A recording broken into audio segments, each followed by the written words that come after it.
दोस्तों, way to learn में आप सभी का स्वागत है। आज हम लोग चर्चा करते हैं इटली के एकीकरण के बारे में।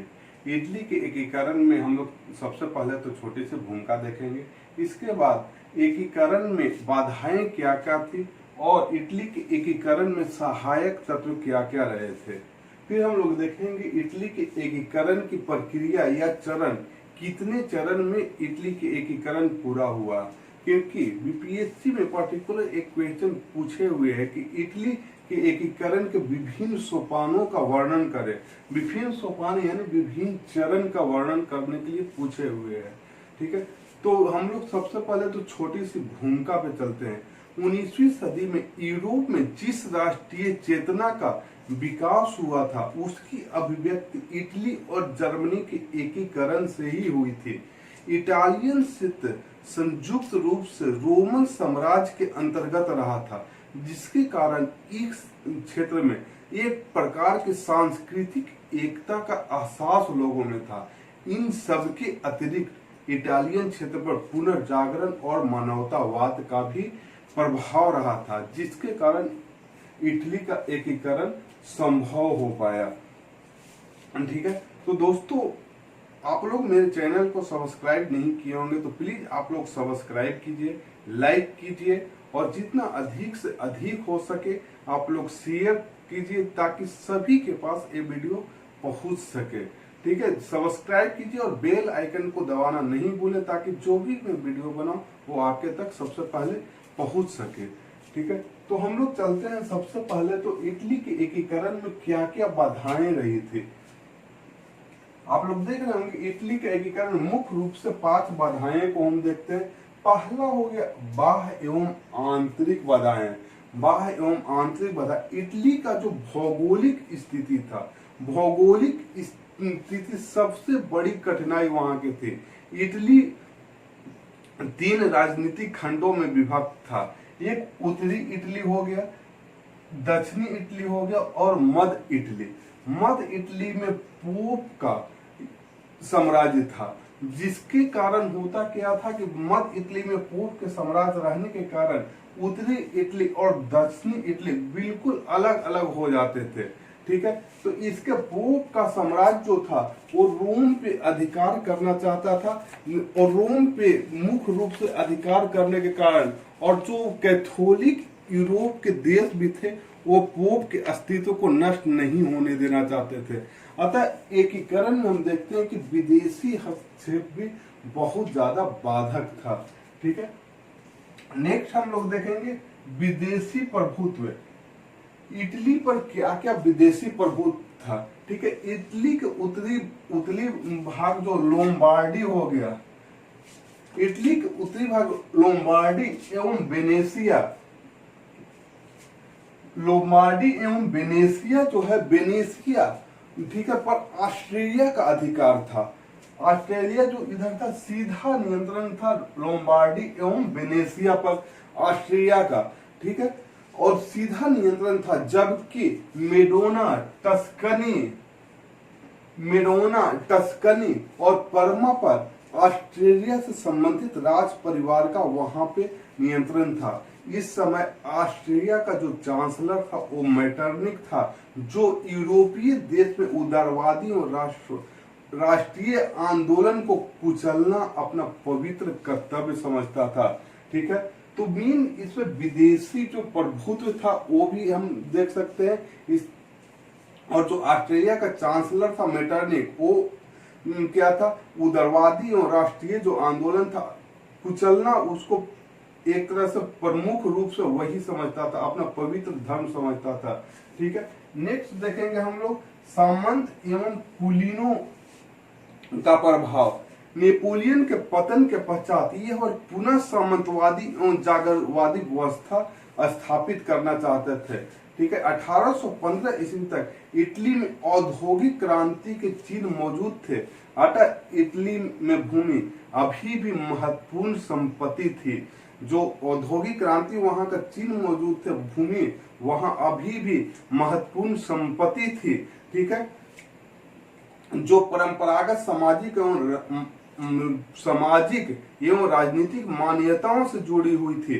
भूमि से जुड़ी कुलीन वर्गों का डर था कि एकीकरण से उनका जो महत्व कम हो जाएगा। तो भूमि से जो जुड़े हुए कुलीन थे उनको डर हर समय सताते रहता था, जब एकीकरण होगा तो एकीकरण से उनका महत्व कम हो जाएगा। नेक्स्ट देखते हैं हम लोग आर्थिक विषमता। आर्थिक विषम उत्तरी इटली जहां अर्ध औद्योगिक इलाका था उत्तरी इटली, वहीं दक्षिणी इटली जो अविकसित एवं ग्रामीण था। ठीक है। वैचारिक मतभिन्नता, सबसे इंपॉर्टेंट वैचारिक मतभिन्नता था। लोगों के, वैज्ञानिकों के या जो विचारकों हैं उनकी जो सोच थी, विचार था, उनमें भिन्नता थी। मैजनी जो था इटली का वर्गीकरण एक गणराज्य के रूप में चाहता था, वहीं जियोवर्टी जो था वो संघीय राज्य का समर्थक था। मैजनी जहां गणराज्य के रूप में, जियोवर्टी संघीय राज्य के समर्थक था, वहीं पोप के अधीन जो इटली था वो सभी राज्यों के समर्थक थे। ठीक है। जबकि काबुल जो था वो संवैधानिक राजतंत्र पर विश्वास करता था। यहाँ आप देख सकते हैं कि मेजनी जहां संघीय राज का समर्थक था, जियोवर्टी जो था, मेजनी जो था वो गणराज का समर्थन था, जियोवर्टी संघीय राज का समर्थन था, वहीं काबुल संवैधानिक राजतंत्र का समर्थक था। तो इस तरह से आप देख सकते हैं कि एकीकरण में बाधाएं उत्पन्न वहां पे होते रहती थी। अब हम लोग नेक्स्ट देखेंगे वैचारिक मतभिन्नता। हम लोग देखने लिए अब देखेंगे इटली के एकीकरण में सहायक तत्व क्या क्या थे कि इटली के एकीकरण की घटना घटी। सबसे पहले तो सहायक तत्व देखेंगे हम फ्रांसीसी क्रांति और नेपोलियन की इटली विजय। जब नेपोलियन ने अपने विजय अभियानों के क्रम में इटली में ही राष्ट्रवाद, स्वतंत्रता, समानता एवं बंधुत्व के आदर्श को प्रसारित किया, इसने इटालियन क्षेत्रों को एक प्रशासनिक संरचना के अंतर्गत संगठित किया। इसने जो सामंतवाद का अंत कर दिया, चर्च को नियंत्रित किया तथा नेपोलियन कोड लागू किया। इससे क्या हुआ कि आंतरिक व्यापार पर लगे प्रतिबंधों को अंत कर आर्थिक विकास को नेपोलियन ने प्रोत्साहित किया। नेपोलियन की इन सब के कारण इटली वासियों में एक राष्ट्रवाद का पुनः स्मरण हुआ और पुनः स्मरण होने के कारण ये जागृत हुए और जागृत होने के कारण एक चेतना उत्पन्न उनमें हुई, जिससे इटली का एकीकरण आगे बढ़ा। ठीक है। नेपोलियन ने ही इटली को उपनिवेश के रूप में प्रस्तुत करना शुरू किया, तो इटली वासियों में एक आत्मसमर्पण और आत्म सम्मान जागा। इटली के अनेक कलाकृतियों और धरोहरों को नेपोलियन जो था फ्रांस ले गया। फ्रांस ले जाने के कारण क्या हुआ कि इटली वासियों में एक आत्मसम्मान जागा। वही आत्मसम्मान राष्ट्रीय चेतना में बदल गई और इटली के एकीकरण का रूप ले लिया। ठीक है। तो ये देख सकते हैं कि नेपोलियन किस तरह से आया, इटली के वासियों को एक समझिए कि राष्ट्रीय चेतना जगाया। ठीक है। नेक्स्ट देखिएगा कार्बोनरी की स्थापना। कार्बोनरी की स्थापना 1810 ईस्वी में हुआ था। यह कोयला मजदूरों का एक संस्था थी। इसमें समस्त इटली के लोग शामिल थे। इसका लक्ष्य था विदेशियों को बाहर निकालना और जो वैधानिक स्वतंत्रता थी और उसकी स्थापना करना। यद्यपि मैटरनिक के द्वारा इस संस्था और उसके आंदोलन का दमन कर दिया गया, परंतु इससे देश प्रेम की भावना कम नहीं हुई, वो जागृत ही हो गए। ठीक है। नेक्स्ट देखेंगे हम लोग आर्थिक विकास। नेपोलियन द्वारा भूमि संबंधी सुधार, सामंती व्यवस्था को समाप्त करना, फलस्वरूप तो आर्थिक क्षेत्र में एक विकास की लहर दौड़ गई। गिल्ड प्रथा में दरार उत्पन्न हो गया तथा 1845 ईस्वी तक गिल्ड प्रथा समाप्ति हो गए। रेलवे का विकास हुआ। रेलवे से सामाजिक सांस्कृतिक संगठनों की शक्ति में विस्तार हुआ। इस तरह देख सकते हैं कि इटली के एकीकरण में सहायक तत्व आर्थिक विकास इंपोर्टेंट था, ठीक है। तो इटली का एकीकरण में मेन था आर्थिक सहायता, ठीक है। फिर इसका आगे हम लोग देखते हैं प्रारंभिक विद्रोह। प्रारंभिक विद्रोह कैसे हुआ? इटली की जनता द्वारा संविधान निर्माण की मांग की जाने लगी, ठीक है। नेपल्स, पिडमोंड, लोबार्डिया में विद्रोह किया गया, ठीक है। परंतु क्या हुआ? ऑस्ट्रेलिया की सेना द्वारा दबा दिया गया इन विद्रोह को। इस समय राजतंत्र जितना रूढ़िवादी होता गया उतना ही इटली वासी जो थे उदारवादी एवं देशभक्ति से ओतप्रोत हो गए। इससे इटली के नेताओं को भान हो गया कि जब तक ऑस्ट्रेलिया के जो आधिपत्य है और ऑस्ट्रेलिया का अंत नहीं हो जाता, इटली का एकीकरण या इटली की स्वतंत्रता का प्रयास निरर्थक है। इसलिए ऑस्ट्रेलिया को सबसे पहले यहाँ से और फ्रांस को निकालना जरूरी है। नेक्स्ट देखेंगे हम लोग मेजनी और यंग इटली की स्थापना, ठीक है। मेजनी 1830 ईस्वी की क्रांति के पूर्व एक कार्बोनरी का सदस्य था और इसी समय उसने देश से निष्कासित कर दिया गया था। 1831 ईस्वी में फ्रांस में रहते हुए मेजनी ने यंग इटली की स्थापना की, जिसने इटली के एकीकरण में महत्वपूर्ण योगदान दिया। यंग इटली ने मेजनी जब राज से निकाला गया था उसी समय स्थापना हुआ, ठीक है। नेक्स्ट देखेंगे पोप की उदारवादी नीति। पोप की उदारवादी नीति 1846 ईस्वी में पोप पायस नवम बना, ठीक है। 1846 ईस्वी में पायस नवम बना। यह दयालु और उदार प्रवृत्ति का था। पायस नवम जो था वो दयालु और उदार प्रवृत्ति का था। इसकी सहानुभूति इटली के परिवर्तन लाने के साथ था, यानी जो पायस नवम था उसकी सहानुभूति इटली में परिवर्तन लाने के पक्ष में था, जिससे इटली के एकीकरण हुआ। नेक्स्ट देखेंगे लेखकों की भूमिका। लेखकों की भूमिका लोगों में जागृति लाए, ठीक है। इटली के पुनर्जागरण के इतिहास में राजनीतिक, सामाजिक, आर्थिक तत्वों के साथ सांस्कृतिक क्षेत्र में लेखकों एवं दार्शनिकों का एक योगदान अहम रहा था, ठीक है। नेक्स्ट देखेंगे सांस्कृतिक एकता। सांस्कृतिक इटली में अनेक छोटे छोटे राज्य में बटा हुआ था, किंतु वहां के जो वहां के नस्ल एक ही थे, ठीक है। उनका भाषा और धर्म भी एक ही था। नस्ल लोगों को एक था, भाषा और धर्म एक था। इस प्रकार उनका सांस्कृतिक जीवन एक समान था। इस सांस्कृतिक एकता के भाव ने एकीकरण की भावना को प्रभावित किया। तो इस तरह हम लोग देख सकते हैं कि इटली के एकीकरण में क्या बाधाएं थी और इटली के एकीकरण में क्या क्या सहायक तत्व रहा था, ठीक है।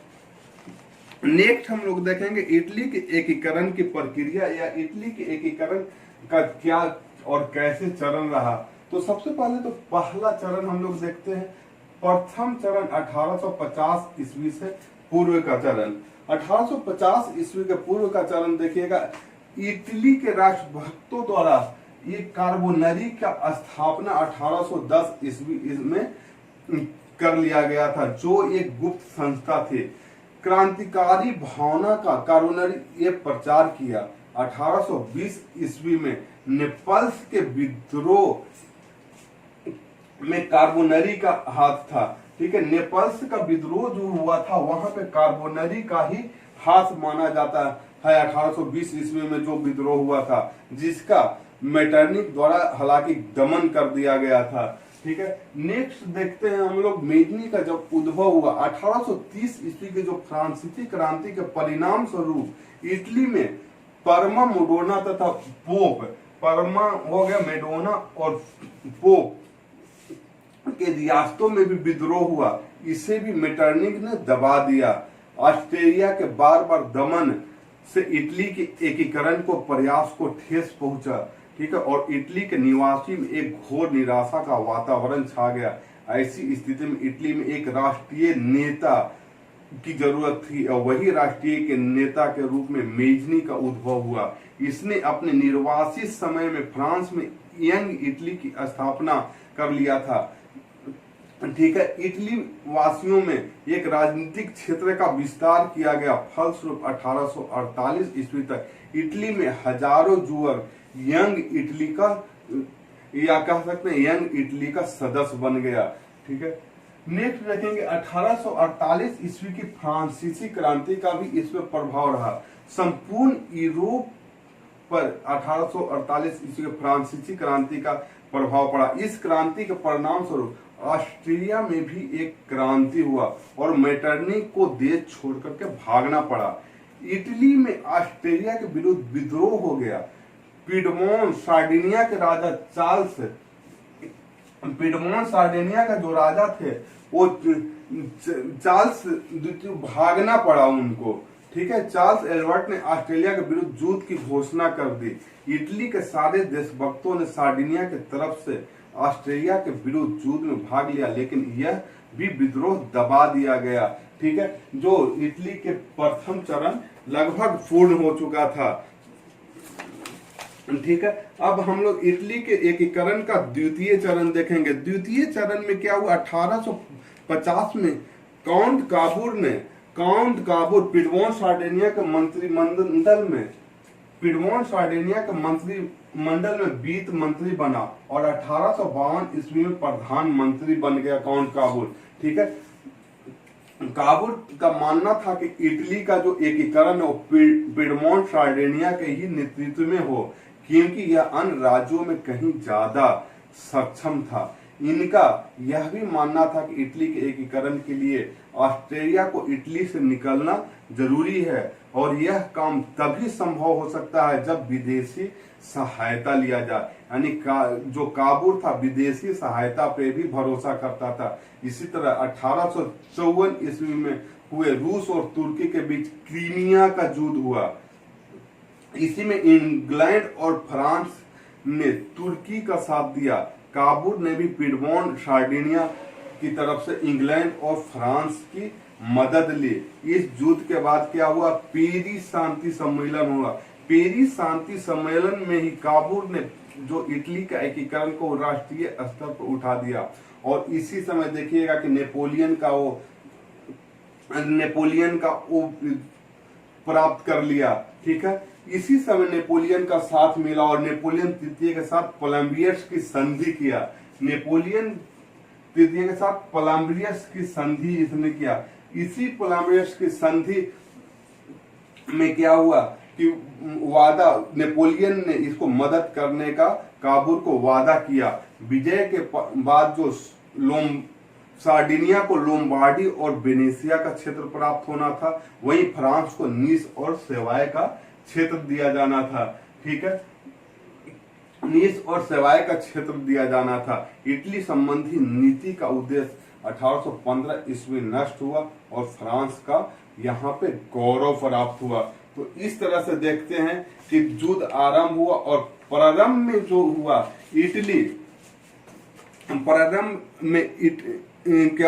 प्रारंभ में पिडमोन सार्डिनिया को सफलता मिली, किंतु तभी क्या हुआ कि फ्रांस ने ऑस्ट्रेलिया के साथ विला फ्रैंका की संधि कर ली। इससे पिडमोन को सफलता मिली।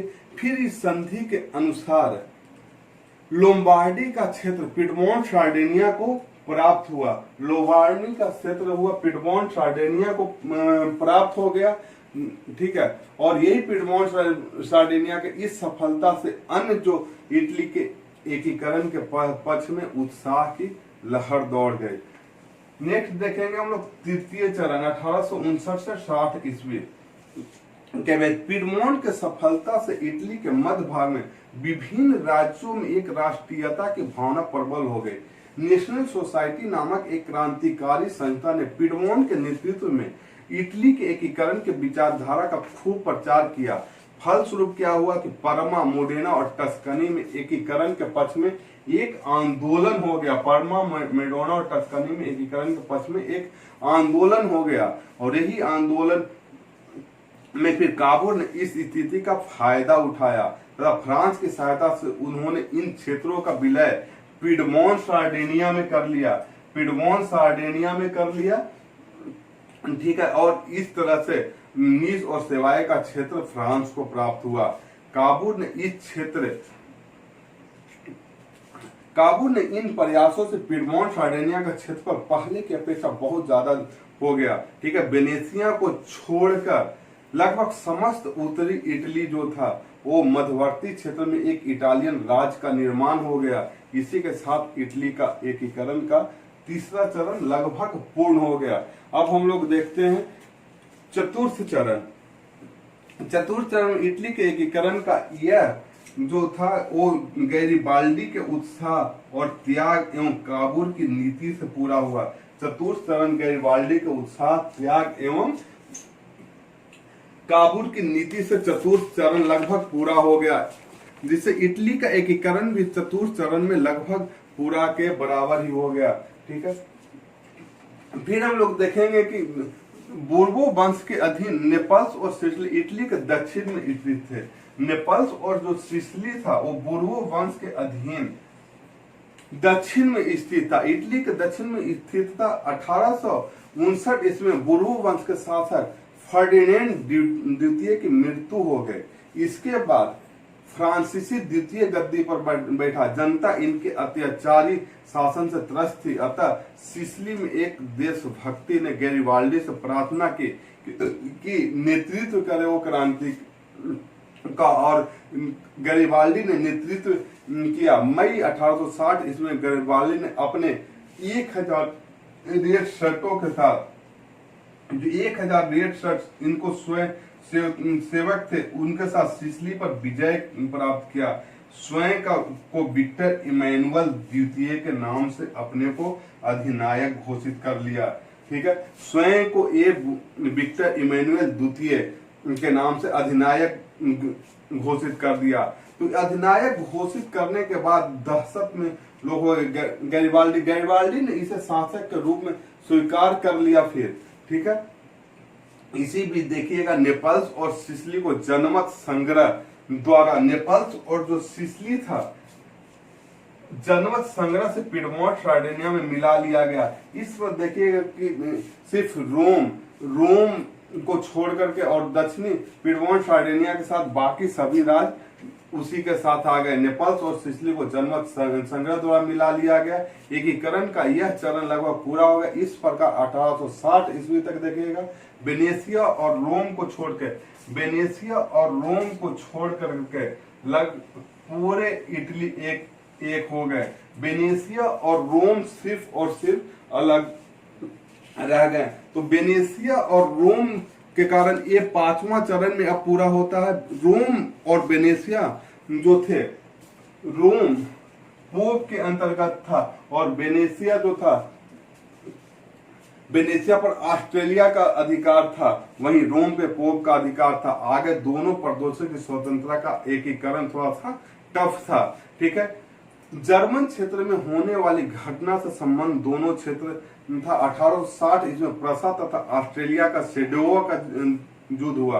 प्रसा और ऑस्ट्रेलिया के साथ सेडोवा का युद्ध, इसमें ऑस्ट्रेलिया पराजित हुआ। ठीक है, इस युद्ध में इटली प्रसा का सहयोगी रहा था। अतः युद्ध के बाद एक प्राग की संधि हुआ और प्राग की संधि के आधार पर वेनेशिया का क्षेत्र इटली को प्राप्त हो गया। तो वेनेशिया का क्षेत्र भी इटली को प्राप्त हो गया। अब रोम क्षेत्र मात्र रह गया। तो रोम इटली के बाहर रहा। 1861 इसमें काबूल ने कहा था कि रोम को राजधानी बनाए बिना इटली का एकीकरण पूर्ण नहीं हो सकता है। ठीक है, तो रोम में फ्रांसीसी सेनाएं मौजूद थी, तो इसलिए रोम पे फ्रांसीसी सेनाएं मौजूद रहने के कारण अगर रोम पे अधिकार करने की सोच सकते हैं तो डायरेक्ट फ्रांस से युद्ध लड़ना था, जो उस समय फ्रांस से युद्ध लड़ने की स्थिति में नहीं थी, न उतना व्यवस्था थी। ठीक है, तो 1807 में फ्रांस और प्रसा के बीच सेडान का युद्ध हुआ। तो फ्रांस और प्रसा के साथ जो सेडान का युद्ध हुआ, तो इसी समय फ्रांस को सेडान के साथ युद्ध में पूरे के पूरे शक्ति लगा देना पड़ा और सेडान के साथ युद्ध करने के दरमियान ही फ्रांस ने रोम के पास जो सैनिक था अपने पास बुला लिया। इसी का मौका का फायदा उठाते हुए विक्टर इमैनुअल द्वितीय ने रोम पर भी अधिकार कर लिया। इस तरह हम देख सकते हैं कि 1870 ईस्वी तक इटली का एकीकरण लगभग पूरा हो गया और रोम और वेनेशिया दोनों मिल गए। इस प्रकार इटली का एकीकरण यूरोपीय व्यवस्था के ध्वंस प्रक्रिया को पूरा किया, जिसका निर्माण 1815 ईस्वी में मेटरनिंग द्वारा किया गया था। इस तरह हम लोग देखते हैं कि पूरे इटली फिर एकीकरण हो गया। ठीक है दोस्तों, आप लोग को अगर ये वीडियो अच्छा लगा हो प्लीज आप लोग लाइक कीजिए, सब्सक्राइब कीजिए, जितना अधिक से अधिक हो सके आप लोग शेयर कीजिए ताकि सभी के पास ये वीडियो पहुंच सके। और सब्सक्राइब करके आप लोग बेल आइकन दबाना नहीं भूले ताकि मैं जो भी वीडियो बनाऊं आपके तक सबसे पहले पहुंच सके। ठीक है दोस्तों, thanks for watching this video. Okay, bye bye.